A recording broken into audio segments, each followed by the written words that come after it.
देश में चुनाव का बिगुल बज चुका है। आदर्श आचार संहिता लागू हो चुकी है।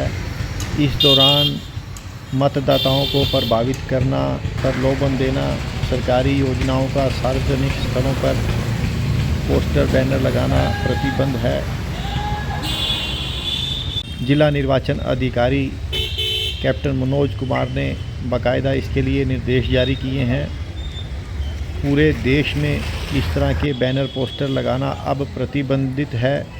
इसके बावजूद अभी तक यमुनानगर जिला के विभिन्न इलाकों में यह पोस्टर लगे नज़र आ रहे हैं।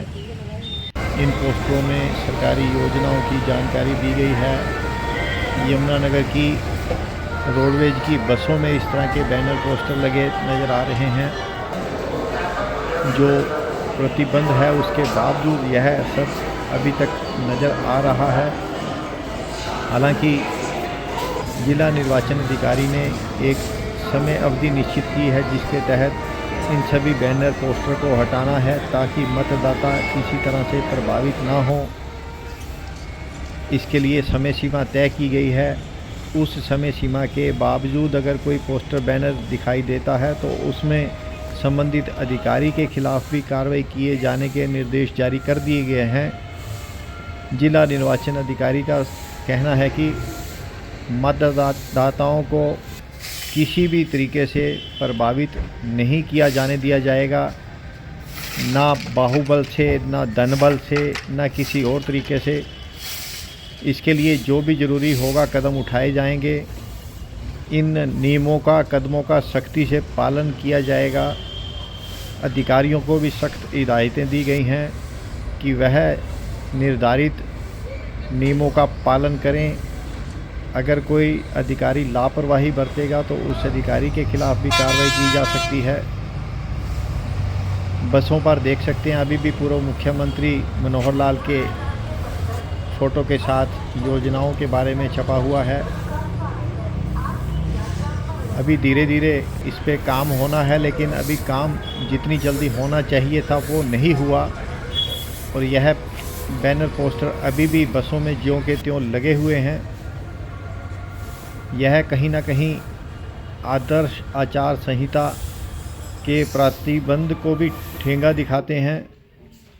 हालांकि सरकारी कार्यालयों में जो कैलेंडर लगे थे उस पर राजनेताओं की फ़ोटो गायब है। उस पर कैलेंडर पर कुछ न कुछ चिपका दिया गया है। यमुनानगर के उपायुक्त ने दिशा निर्देश भी जारी किए हैं, वह भी आपको सुनाते हैं। इन चुनावों में क्या करना चाहिए क्या नहीं, सुनिए उपायुक्त की जुबानी की। कल यानी 16 मार्च को चुनावों के शेड्यूल की घोषणा इलेक्शन कमीशन ऑफ इंडिया ने कर दी, जिसके साथ model code of conduct force में आ गया है। इस दौरान कोई भी ऐसी गतिविधि अलाउड नहीं होगी जो इलेक्शन कमीशन की तरफ से जिस पे बंदिश है साफ़ सुथरा चुनाव करवाने के दृष्टिकोण से। कोड लगने के तुरंत बाद एक शेड्यूल हमारे पास रहता है जिसमें 24 घंटे में क्या कार्रवाई होनी है, 48 में क्या होनी है, 72 घंटे में क्या होनी है और आइंदा हर रोज़ क्या होनी है। वो कार्रवाई हमने शुरू कर दी है। जैसे सरकारी जगहों से प्रचार सामग्री पॉलिटिकल पार्टीज़ की या कैंडिडेट्स के लाभ की या ऐसी भी कोई भी घोषणाएं या कोई भी चित्र, फ़ोटो या सरकारी कोई स्कीम्स का बखान या ओहदेदार लोगों के फ़ोटो के साथ कोई, चाहे वो कैलेंडर्स हैं, चाहे वो होर्डिंग्स हैं, चाहे वो फ्लेक्स बैनर्स हैं, वो सब चीज़ों को हटाने का काम शुरू कर दिया गया है।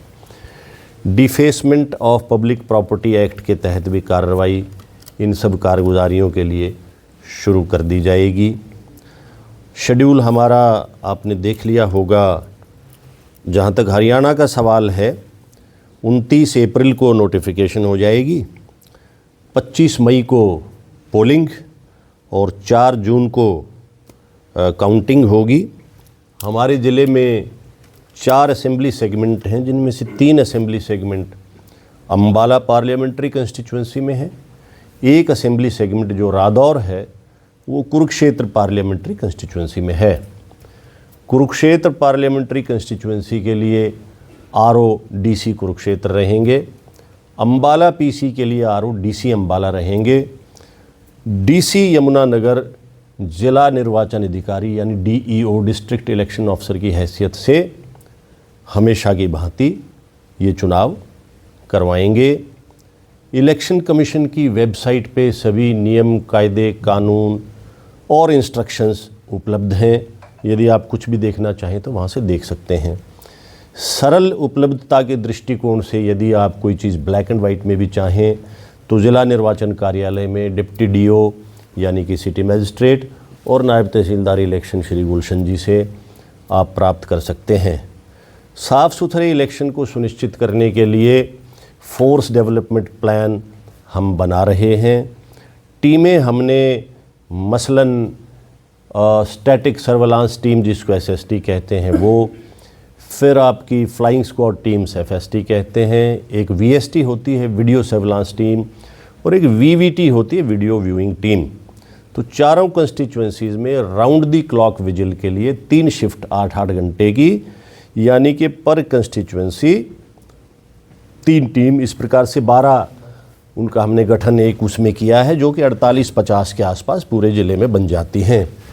इस दौरान विशेष रूप से ख्याल रखा जाएगा कि चुनाव फ्री और फेयर हो, जिसमें प्रलोभन की, डर भय की, धमकी की, बाहुबल, धनबल, सत्ताबल, किसी भी ऐसी चीज़ का उपयोग ना हो जो मतदाता को गैर वाजिब तरीके से प्रभावित करे। मेरी आप सब लोगों के मार्फत ये भी सभी पॉलिटिकल पार्टीज से अपील है कि वो इस चीज़ का व्यापक प्रचार प्रसार करें और अपनी पार्टीज़ को, कार्यकर्ताओं को, लोगों को, वोटर्स को जागरूक करें कि साफ़ सुथरा चुनाव वो करवाएं।